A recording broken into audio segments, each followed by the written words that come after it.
Assalamualaikum warahmatullahi wabarakatuh. Halo semua, perkenalkan namaku Ailsa Rahma Putri, absen 4 dari kelas 11. Di sini saya akan menyampaikan mengenai pola gaya hidup sehat untuk memenuhi tugas proyek dengan tema gaya hidup berkelanjutan. Materi yang akan saya sampaikan ini adalah rangkuman dari narasumber, yaitu beliau Dr. Ling Ahmad Qasim, AMD KL SKM MT. Beliau tinggal di Desa Puncel, Dukuh Setipati, dan berprofesi sebagai sanitarian ahli di DKK Pati. Beliau menjadi dosen serta asesor. Pendidikan beliau D3 di Kesehatan Lingkungan, S1 Kesehatan Masyarakat, S2 Teknik Manajemen Lingkungan, serta pendidikan tertinggi beliau yaitu S3 di bidang ilmu lingkungan. Beliau juga mengikuti berbagai organisasi dan menjadi ketua HKLI Pati, ketua LKNU, ketua NU Peduli, ketua bidang Inkalindo Jateng, serta menjadi anggota di beberapa yayasan.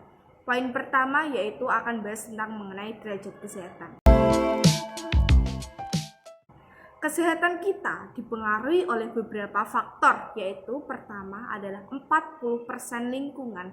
Lingkungan sangat mengaruhi kesehatan kita. Apabila lingkungan tersebut damai, asri, bersih, maka kesehatan juga akan terjaga. Dan sebaliknya, apabila lingkungan tersebut kotor, banyak polusi, maka kesehatan kita akan terganggu dan akan menimbulkan berbagai penyakit dalam tubuh kita seperti flu, demam, batuk, dan lain-lain. Faktor kedua yaitu perilaku dengan besar 30%. Perilaku, aktivitas, atau tindakan kita sehari-hari dapat mempengaruhi kesehatan kita. Apabila kita selektif, bersih, dan sering berolahraga, maka tubuh kita akan jarang terkena penyakit. Faktor ketiga yaitu 20% pelayanan kesehatan. Apabila fasilitas pelayanan kesehatan kita terpenuhi seperti rumah sakit, kotak P3K, dan lain-lain, maka kesehatan kita juga akan terpenuhi. Faktor keempat yaitu 10% keturunan atau genetik. Penyakit degeneratif atau penyakit yang berhubungan dengan organ dalam, atau bisa juga dengan penyakit keturunan dari nenek moyang, juga mempengaruhi kesehatan kita. Contoh penyakit turun-menurun yaitu penyakit diabetes. Apabila salah satu orang tua kita mempunyai penyakit tersebut, maka kemungkinan kita juga akan memiliki penyakit tersebut, sehingga kita harus menjaga kesehatan kita. Selanjutnya yaitu pembangunan berkelanjutan dan berwawasan lingkungan.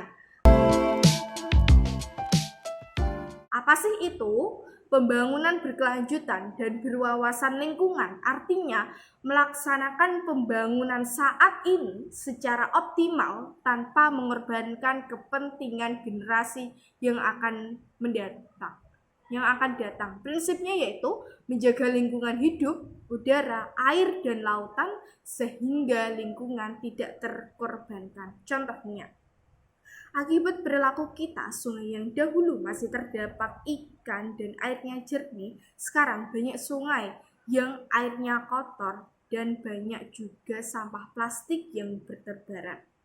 Poin selanjutnya yaitu isu prioritas dapat mempengaruhi kesehatan.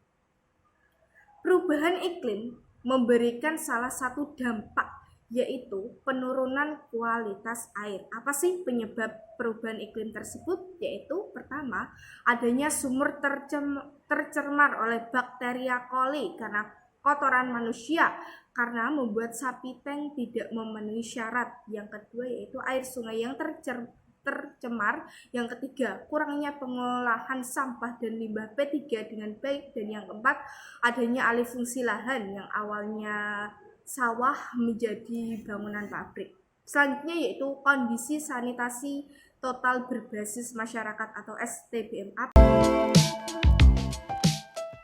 Apa sih itu? STBM adalah sanitasi total berbasis masyarakat, adalah pendekatan untuk mengubah perilaku higienis dan saniter melalui pemberdayaan masyarakat dengan cara pemicuan. Sedangkan pilar STBM tersebut adalah perilaku higienis dan saniter yang digunakan sebagai acuan dalam penyelenggaraan sanitasi total berbasis masyarakat.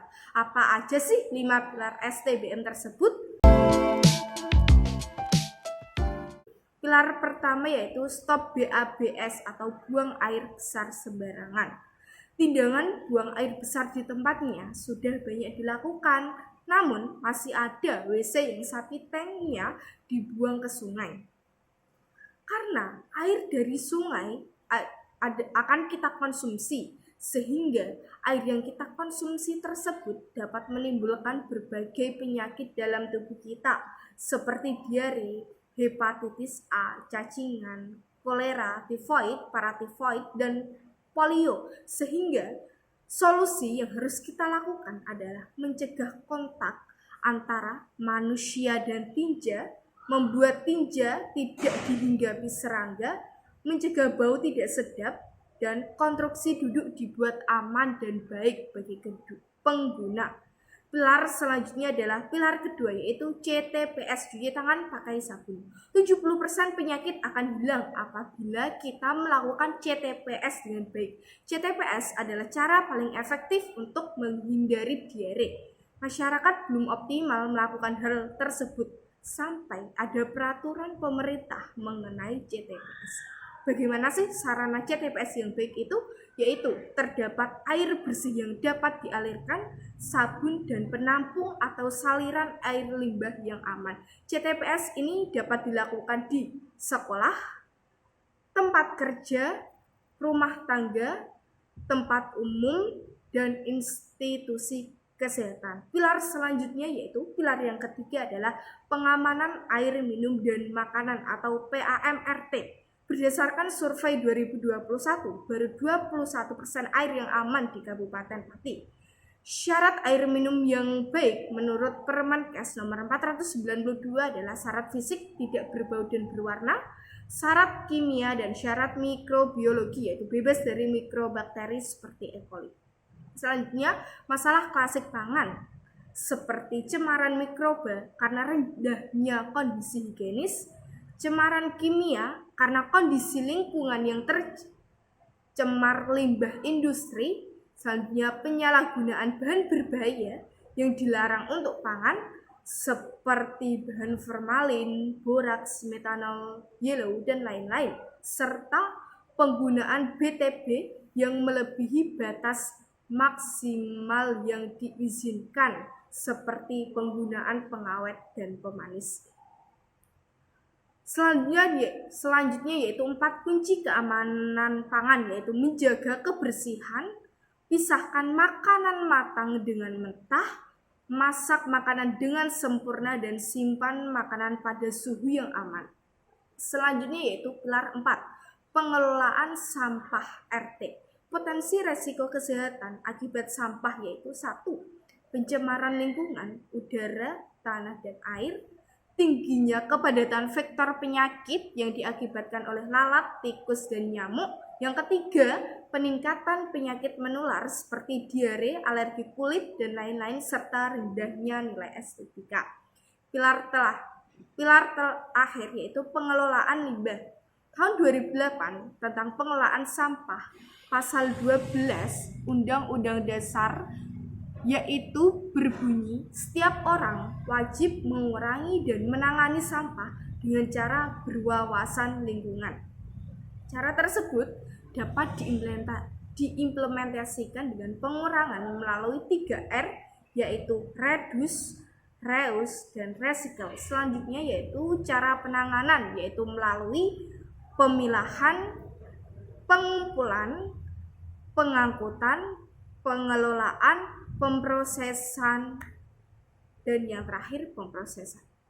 Dampak limbah yang tidak dikelola dengan benar dapat mengakibatkan gangguan kesehatan manusia melalui bakteri, virus, senyawa-senyawa kimia,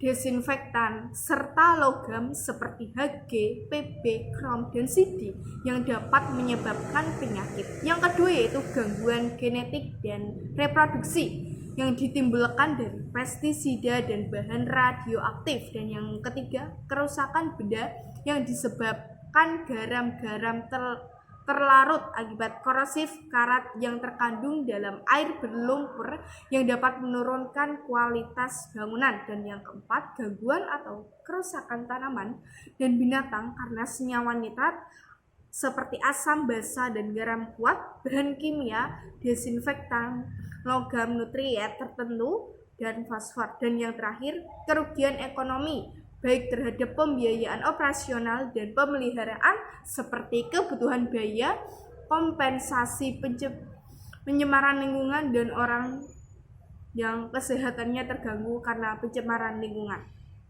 Dan yang keenam, gangguan kenyamanan dan estetika dari sedimen, larutan, bau fenol, bau fesis, urin, dan rasa dari bahan kimia organik. Cukup sekian materi yang dapat saya sampaikan. Apabila ada kesalahan kata dan kekurangan dalam penyampaian materi, mohon dimaafkan. Wabillahi taufik wal hidayah. Wassalamualaikum warahmatullahi wabarakatuh.